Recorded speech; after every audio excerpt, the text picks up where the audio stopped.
എടവണ്ണ ഗ്രാമപഞ്ചായത്തിന് കീഴിൽ പ്രവർത്തിക്കുന്ന ഒതായി ഗവൺമെന്റ് ആയുർവേദ ഡിസ്പെൻസറിയിൽ പഞ്ചായത്ത് പ്രസിഡന്റ് ടി അഭിലാഷിന്റെ നേതൃത്വത്തിൽ സന്ദർശനം നടത്തി. ഫീഡിംഗ് റൂമിന്റെ അപര്യാപ്തിയും സ്ഥലപരിമിതിയും മരുന്നുകൾ സുരക്ഷിതമായി സൂക്ഷിക്കാൻ കഴിയാത്തതും അടക്കം നിരവധി പ്രശ്നങ്ങളാണ് നിലവിൽ ആയുർവേദ ഡിസ്പെൻസറിയുടെ കുറവുകളായി മെഡിക്കൽ ഓഫീസർ ഡോക്ടർ ബീന ചൂണ്ടിക്കാണിക്കുന്നത്. സ്ഥലപരിമിതി മൂലം നിന്ന് തീരാൻ ഇടമില്ലാത്ത ഫാർമസിസ്റ്റും മഴ പെയ്താൽ ചോർന്നൊലിക്കുന്ന സൗകര്യമില്ലാത്ത അടുക്കളയുമാണ് ഇവിടെ നിലവിലുള്ളത്.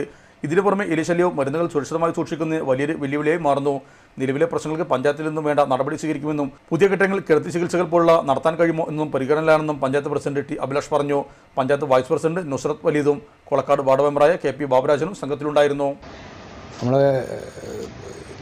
കാണുന്ന സമയത്ത് ഡോക്ടർ സൂചിപ്പിച്ച പോലെ തന്നെ വളരെ പരിമിതമായ സൗകര്യങ്ങളാണ് ഇവിടെ ഉള്ളത്. കാരണം കൂടുതൽ സംസ്ഥാന സർക്കാർ അനുവദിക്കുന്ന മരുന്നുകൾ സൂക്ഷിക്കാൻ പോലും വലിപ്പമില്ലാത്ത റൂമുകളും അതുപോലെ തന്നെ ഫാർമസിയൊക്കെ അപ്പോൾ ഏതൊക്കെ രീതിയിൽ അത് സൗകര്യപ്രദമാക്കാമെന്നുള്ളത് എഞ്ചിനീയറിംഗ് വിങ്ങുമായിട്ട് ആലോചിച്ചുകൊണ്ട് നമുക്ക് ചെയ്യാമെന്നുള്ളൊരു ഉറപ്പ് ഞങ്ങൾ കൊടുത്തിട്ടുണ്ട്. അടുത്ത് വരുന്ന ഭേദഗതിയിൽ ഉൾപ്പെടുത്തിക്കൊണ്ട് ഈ ഹോസ്പിറ്റലിനെ നല്ല രീതിയിൽ ഇതിൽ കൂടുതൽ 100-ലേറെ പേഷ്യൻറ്റുകൾ ചില ദിവസങ്ങളിലൊക്കെ വരുന്ന ഒരു ഹോസ്പിറ്റലാണ്. അവർക്ക് നിൽക്കാനും പോകാനും ഒക്കെ ഉള്ള സൗകര്യം ഒരുക്കി കൊടുക്കാൻ പഞ്ചായത്ത് നല്ല രീതിയിൽ ശ്രമിക്കുന്നു മാത്രമാണ് പറയാൻ.